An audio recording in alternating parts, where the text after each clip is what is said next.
So hi everybody, my name is Liep Boonstra.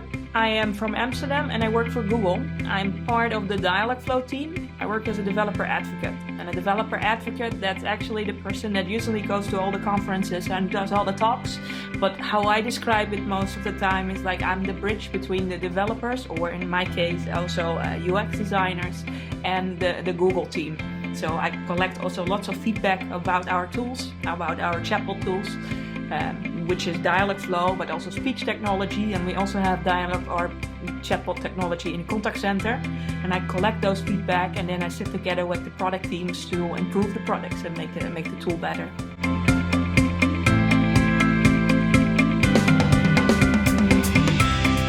Chatbots, yeah, they actually exist already since the 90s, right? So are all the tools. Why should people choose Dialogflow, or what's so special about Dialogflow, or what should I need about Dialogflow?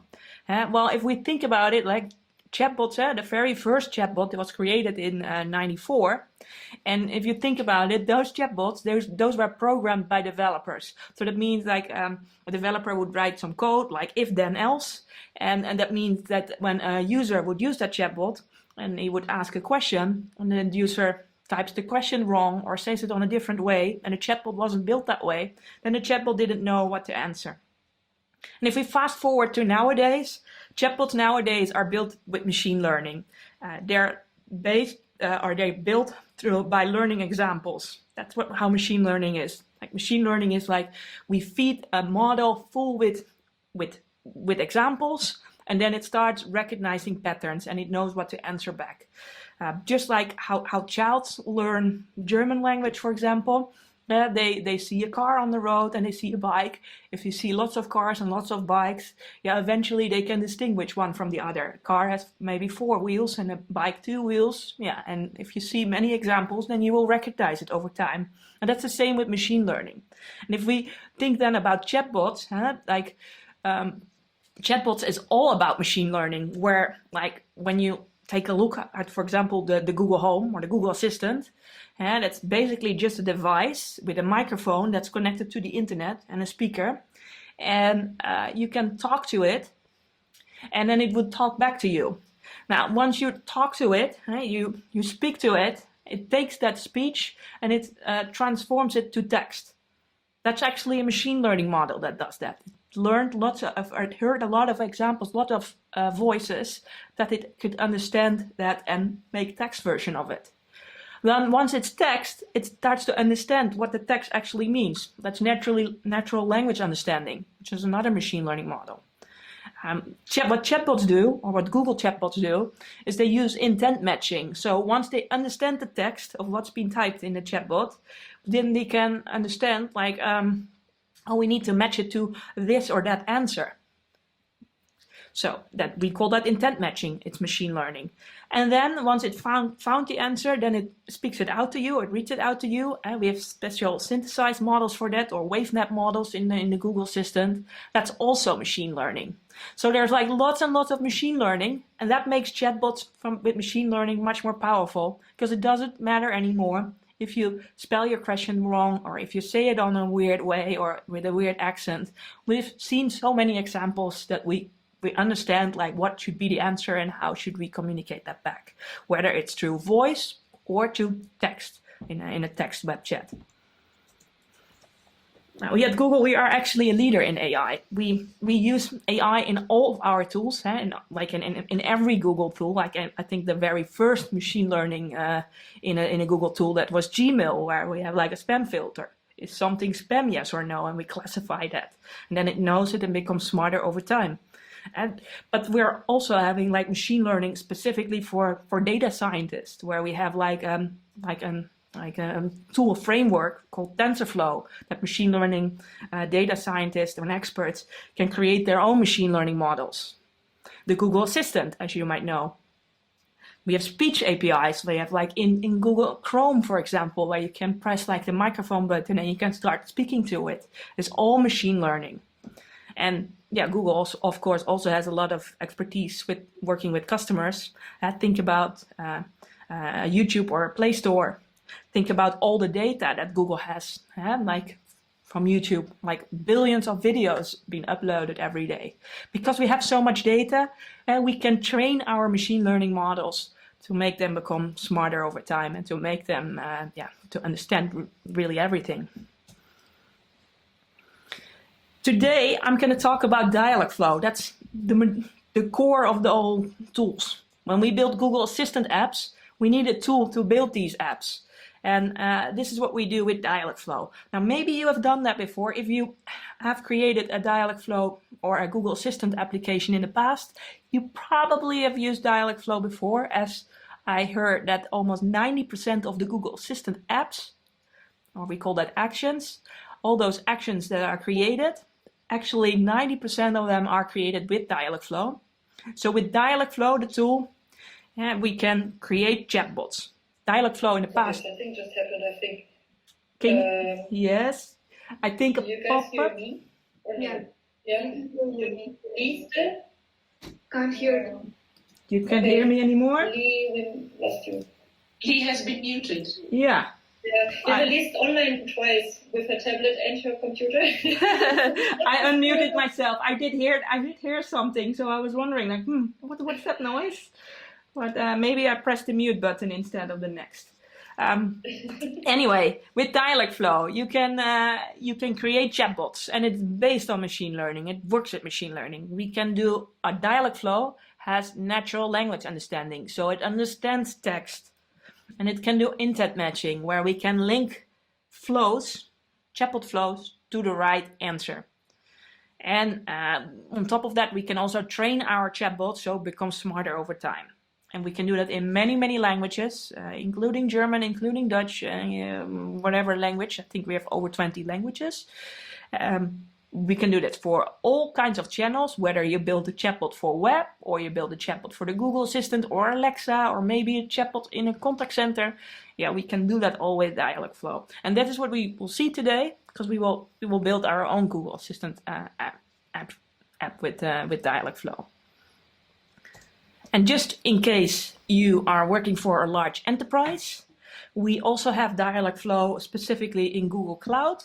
And therefore it comes with an SLA and support program, and it's totally compliant. So also for large businesses, where we can help them by creating like large Google Assistant actions or building bots in contact centers, for example.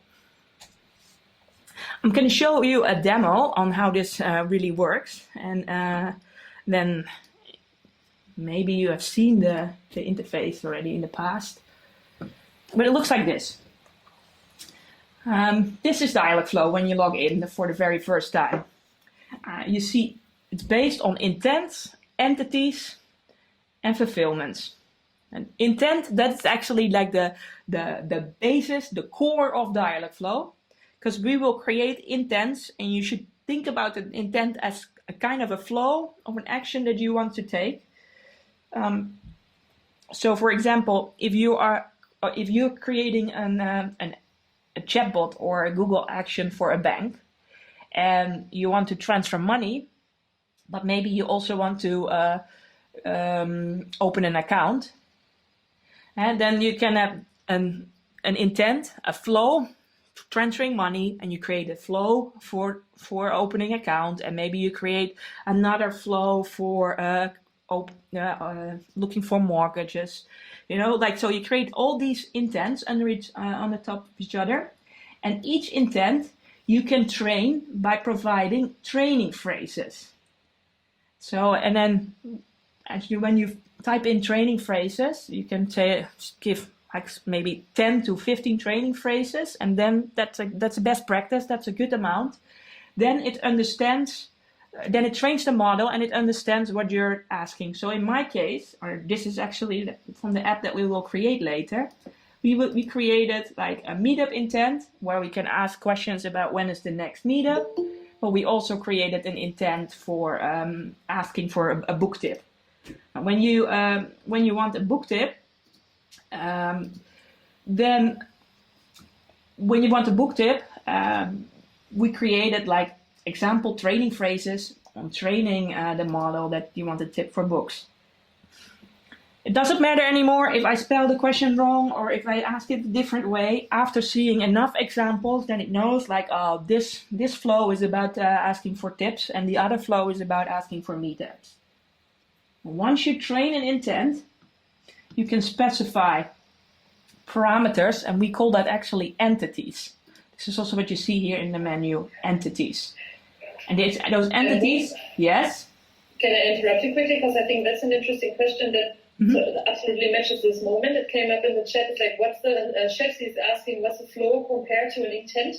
Yes. So like a flow is actually, like I call it the same, like Google calls it an intent, I call it a flow, but it's more like you create like separate like flows. Like if you would write a conversation, and you would probably write it in a tree, right? In a diagram. And then every branch, that would be like a flow or an intent. Like you're branching out. You're asking for something where you don't need to do, I mean, like you don't need to literally ask it, like because those are the training phrases that you train it for. So like for example, transferring money, that could be an intent name, but the user phrases could be like, I want to transfer money to a bank account X. I want to transfer 10 euros to my wife. Like all those examples, those are bound to an intent. So like a branch in a chatbot. And then when you see these some words are marked yellow, these are entities, and these are more the objects where you take action on, or as what we developers say, those are more parameters. Those are variables. Because like, for example, in the case of asking for a book tip, I could ask, can I have a book tip? Can I have a book tip about chatbots? Can I have a book tip about voice bots? Chatbots or voice bots, that's a variable part, right? That's an entity. Can be anything in this placeholder. So it's like placeholders, and it can be variable. And we mark that in the tool. And then the last part, what you do in Dialogflow is you can specify a response. So you can do that hard-coded, or you can say like, well, actually the response doesn't come directly out of Dialogflow, but it actually comes out of my own database. And when we talk about transferring money, Google Dialogflow doesn't transfer money. No, your company transfers money, because your company has APIs for that, web services for that. So in that case, you could say like, I enable a webhook, and then later in a webhook fulfillment screen, you can specify the URL of where to connect to, whether this is the web service or your database URL. That's what you put in the webhook. Just to show you the entities, I created a custom entity tag, because for the book tip, I can ask for a book tip about chatbots, I can ask for a book tip about voice, or I can ask for a book tip about both. Yeah, that's a variable part, but based on what I pass in, my answer will be different. And what's nice is I can define also some synonyms. So I could say I want to hear more about chatbots or chat or web.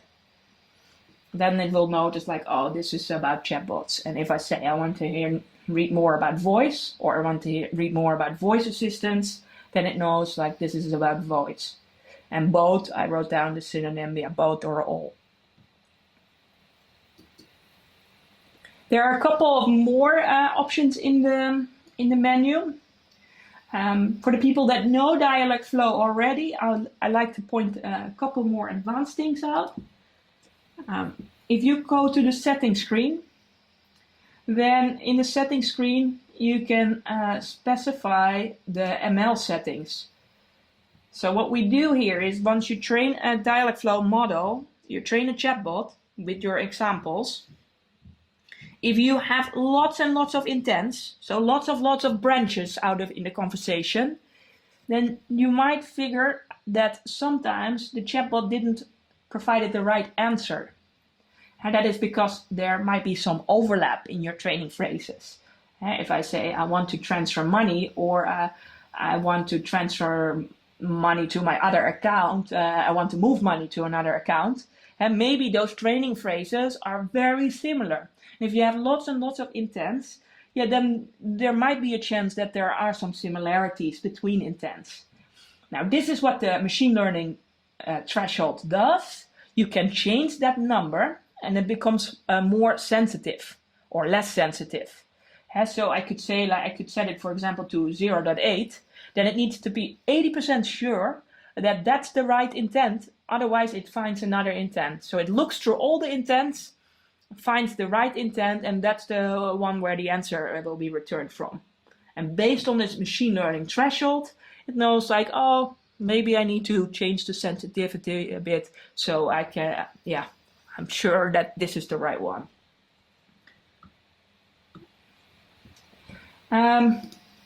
Since most of you are probably German, just so you know, you can create multilingual chatbots. You can add additional languages to your chatbot, and then you can switch by pressing this little bullet. Like then when you have more languages, then there will be all these languages next to each other, and then you can switch between language versions.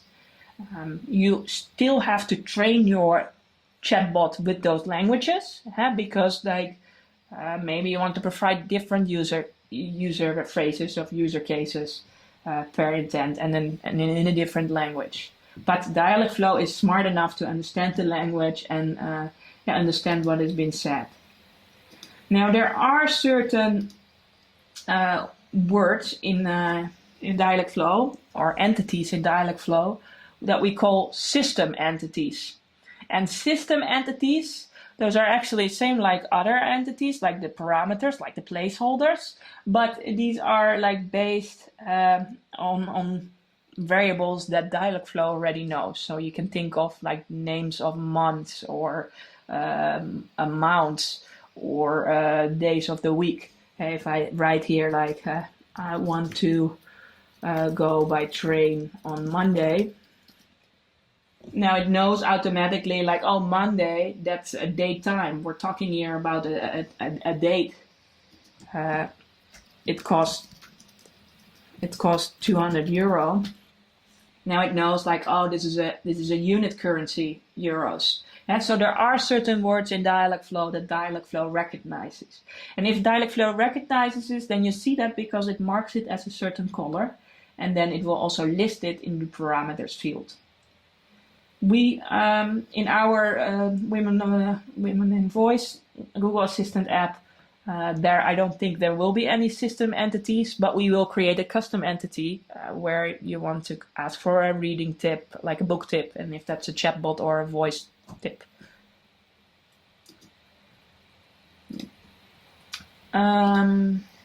Last thing that is very interesting to know for you, that's the validation tab. So once you're building a chatbot, and this is actually a new feature, and at some point you created maybe 20 different intents, then it might be that Dialogflow shows you some warnings or errors. So basically what the validation does, it gives you a free review of your chatbot to see how the quality of your chatbot is and how well it will perform. So you can see here, like actually in my chatbot, I have like a warning. Oh, it tells me that I have no negative examples in my agent. And that's not an error. It's not wrong.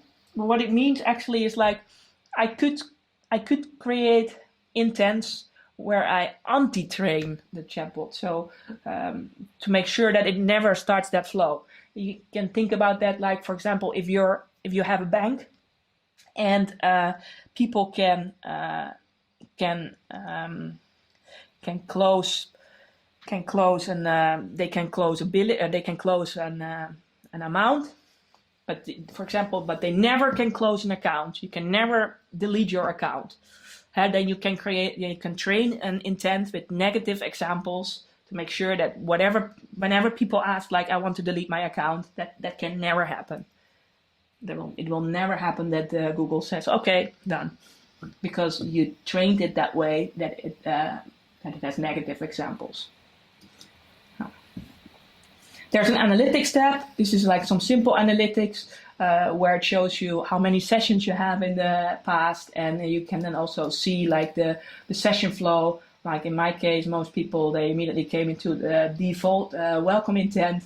But if I would use my my agent or my chatbot many times, then you can see all the different branches of the conversation, and you can see how much percentage wise of the people joined those intents. You have a bit of understanding how Dialogflow works.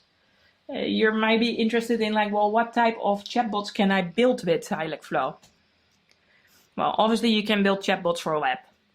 Yeah, so that can be on your website or in your app, but it can also be chatbots on social media such as Facebook Messenger or Twitter or Skype. Yeah, the way how that works in Dialogflow is you just switch a little switch in Dialogflow, and then depending on the service that you're using, sometimes you need to specify an API key, or sometimes you need to specify the account ID. Then it knows like, oh, it belongs to this Twitter account, and then the bot will work. This is why we're here. Today we will create a Google Assistant app, so you can also build voice apps with Dialogflow. So that can be for the Google Assistant, that can also be for Alexa, that can be for IoT or smartwatches or anything, because we provide the SDKs, or it can be for telephones, call bots, that's how we call it.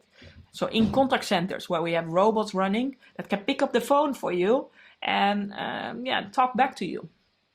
And the last category of chatbots that you can build with Dialogflow, this is something that not many people know, but it's a new thing. Also within Google, we're working on this.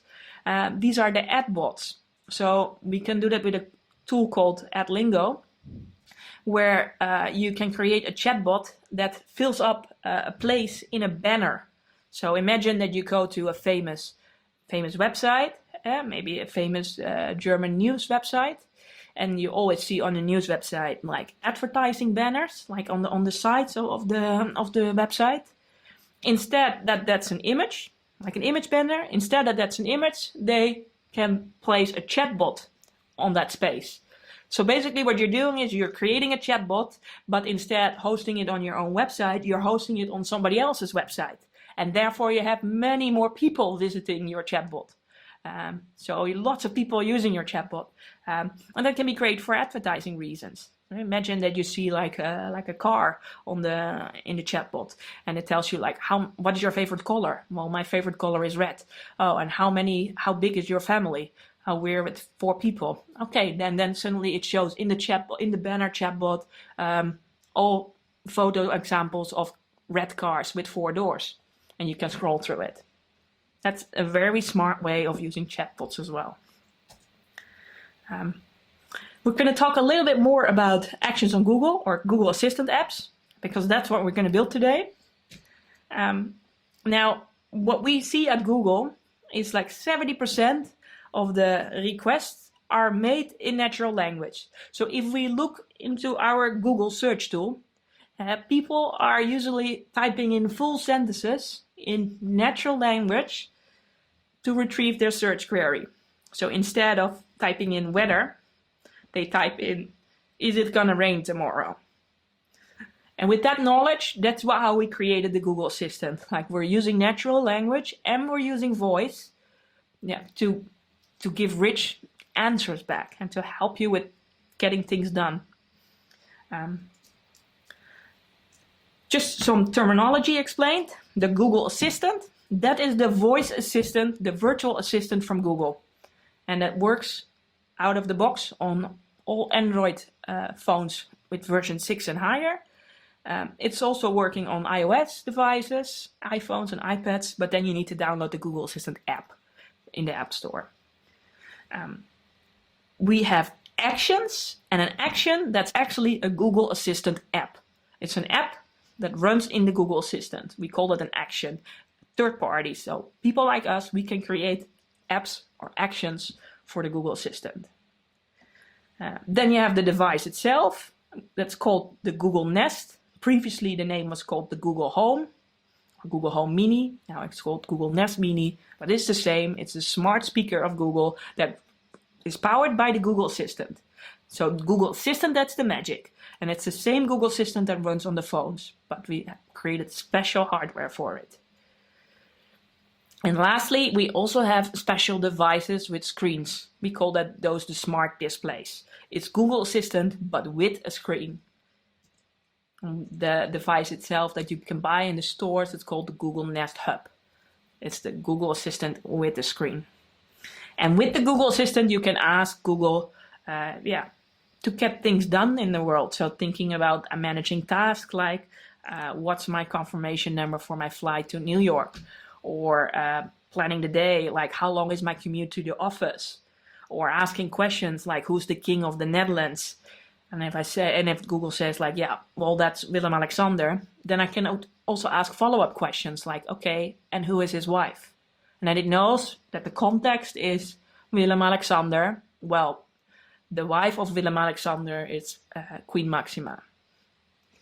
You can ask the Google Assistant to make memories. So I could say to Google like, okay, Google, remember that I put my keys in the cupboard, and then it won't remember it. So if I next time ask like, hey Google, I lost my keys, then it will know, that will tell me, well, you told me you put it in the cupboard.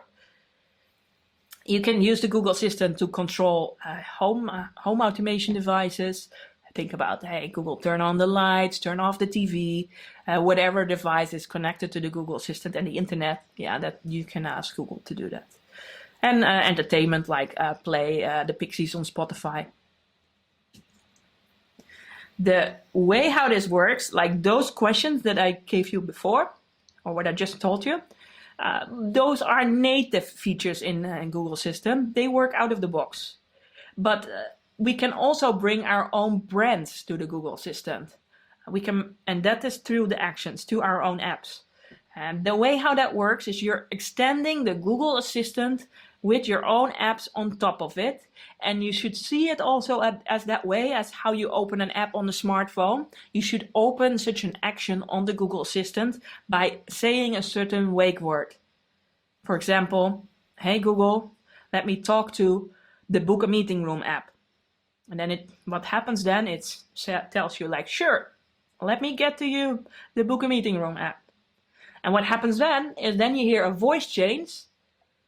Then you get the voice that you picked or you chose for your Google Assistant app, and it follows the full agent flows, the whole agent structure with all the flows that you created in, for example, Dialogflow.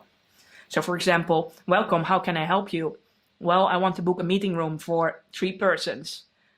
It figured out the intent is book a meeting room.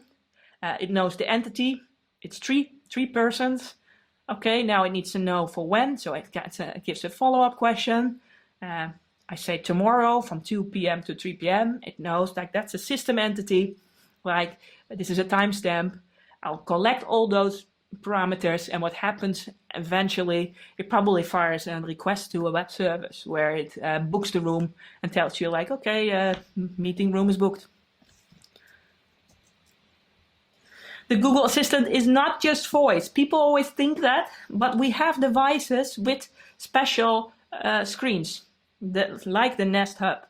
And often people ask me like, okay, Lee, that's actually an iPad, isn't it?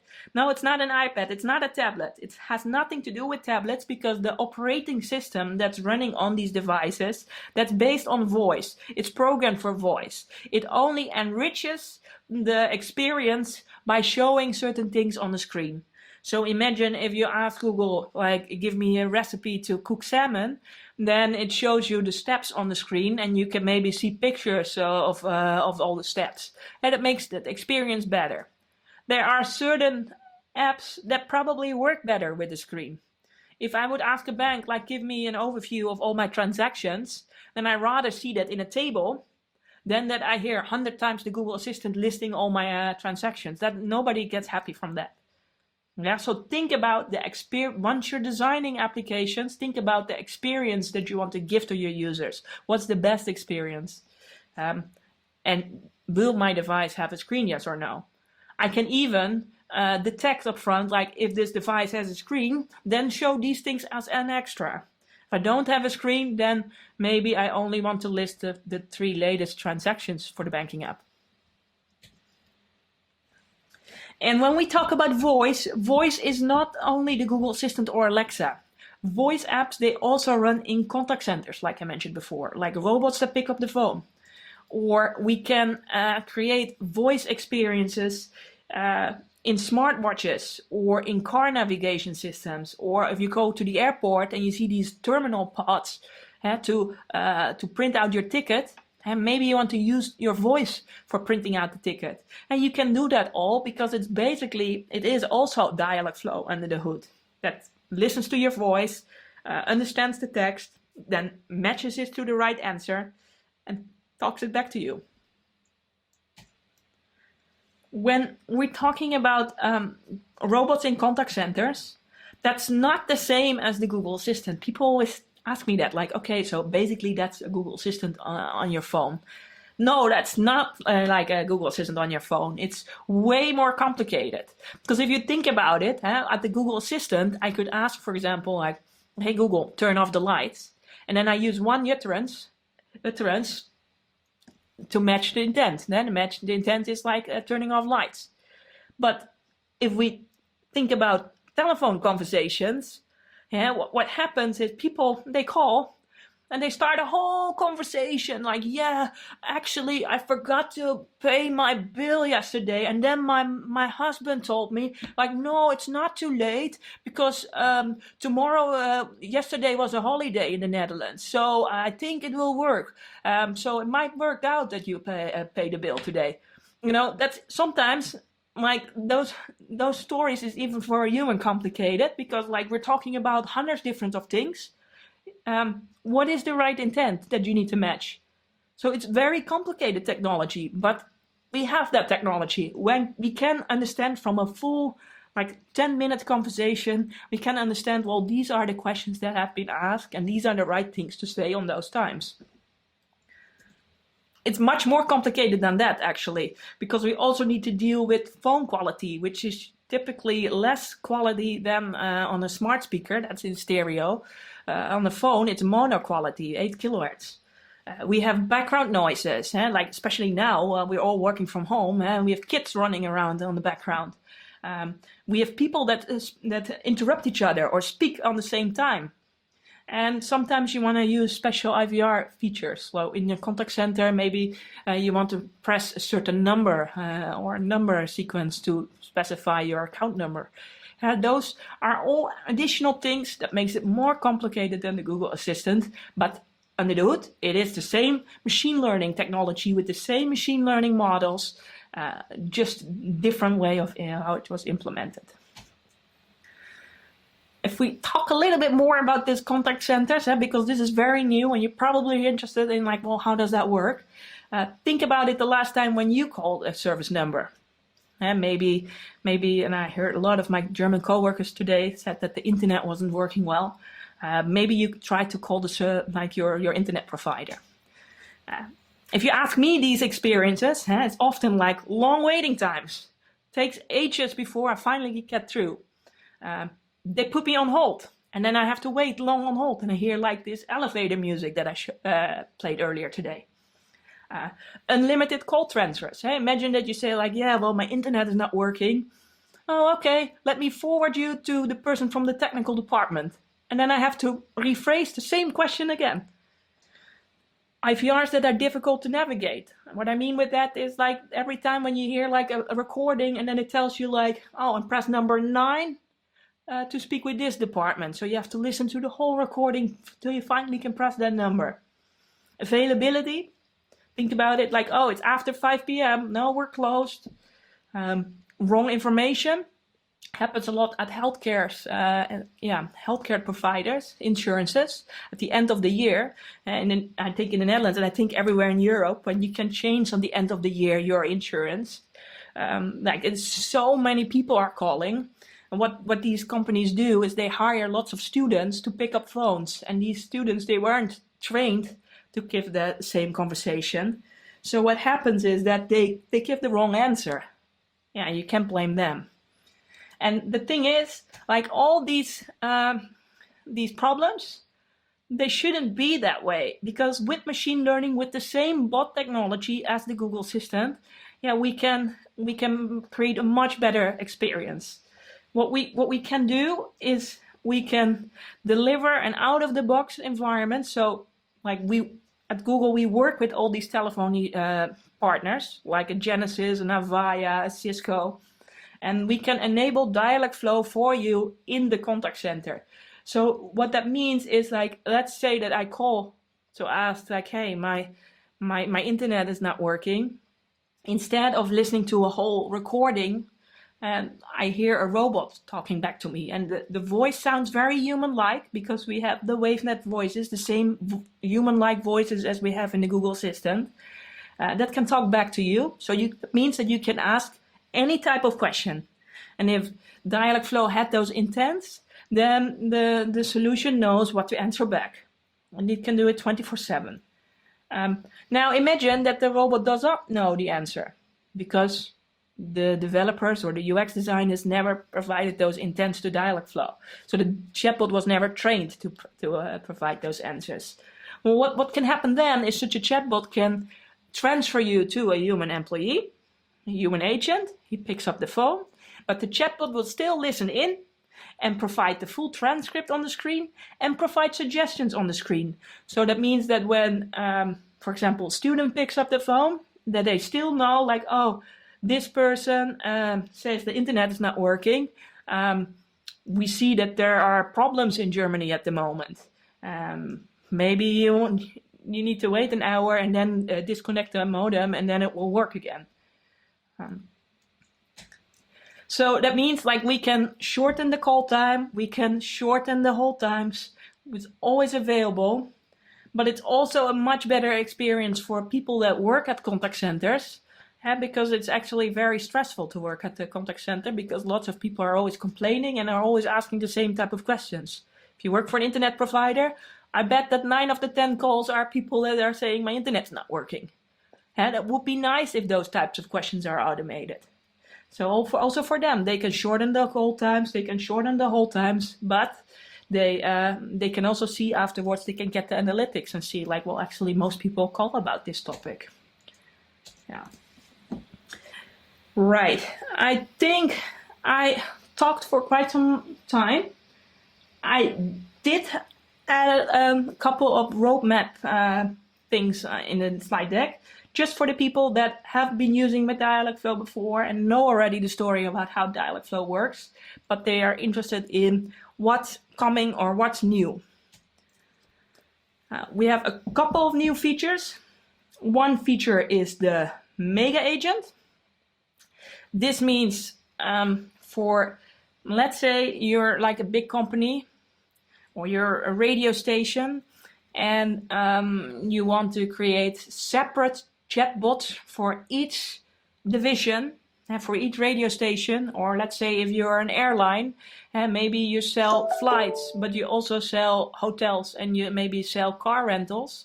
What you don't want is that everybody is working in the same chatbot, because then you can create some overlap and you can, the model cannot perform that well. You can also create much more intents if everybody would work in a separate bot. But for the end user, it should look like you're chatting to one chatbot. So that's what the Mega Agent is. It's like an overarching chatbot. It orchestrates between sub-chatbots. It's actually very easy with Dialogflow. You just say, like, this is a Mega chatbot and these are my sub-chatbots. And then you make sure that you have the rights, the access right to each chatbot, and then it will direct through all the right chatbots. It's a nice advanced feature. Agent validation, I showed you earlier today, is new. Another feature is the knowledge base. I know in the code lab that I've created for you, you will play around with this. But what it actually is you can import FAQs from a website, for example. So let's say you're building like a voice bot and you have like lots of intents, but you also want to import some standard questions, like what are your opening hours?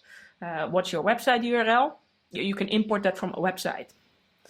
If you rather want to have like a knowledge base private, you could upload the CSV from a database. We have speech adaptation feature. That is a feature that can make sure that it understands audio better or spoken text better. And it won't necessarily work for the Google Assistant because the Google Assistant has their own technology around that for speech. But imagine that you're building your own speech implementation, let's say, for example, in an app or in a smartwatch. You want to make sure that it always hears the right thing.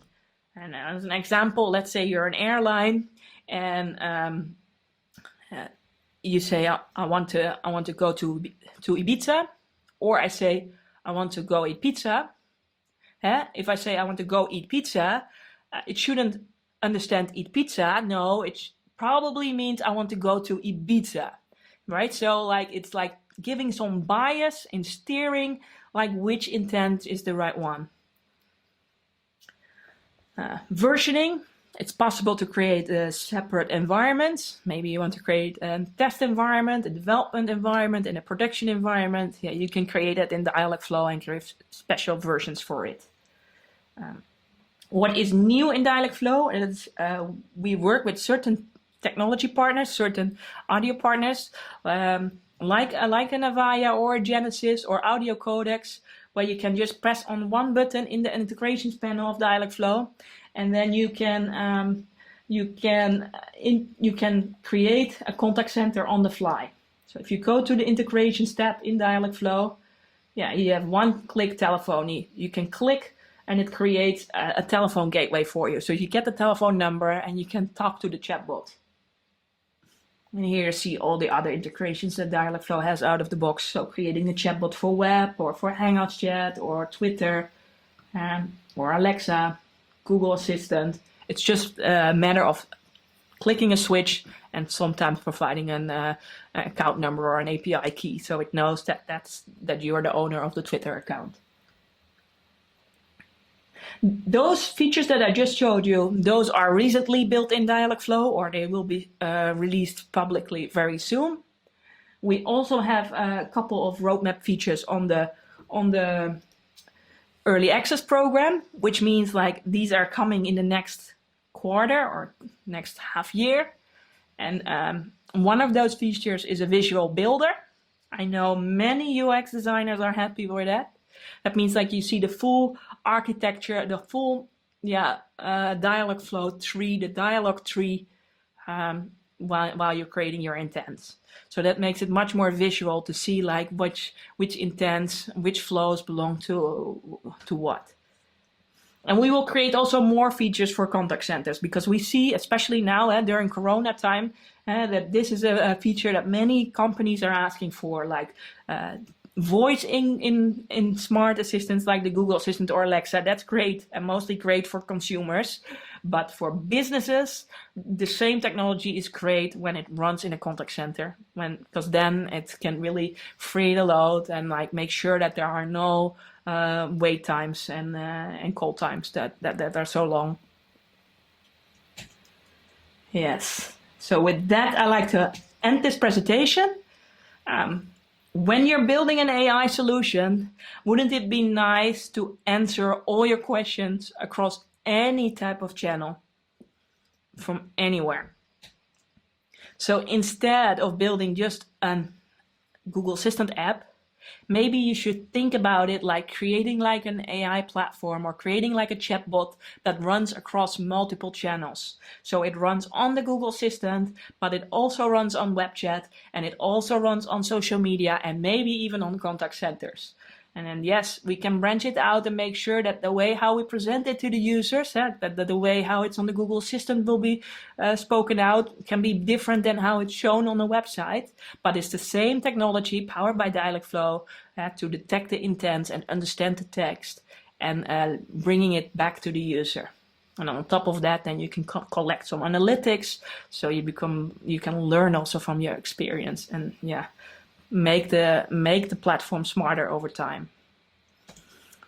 But even if you just add one new AI channel, like a Google Assistant, you can already improve your experience, you can improve your business costs and create cool chatbots. So thank you very much.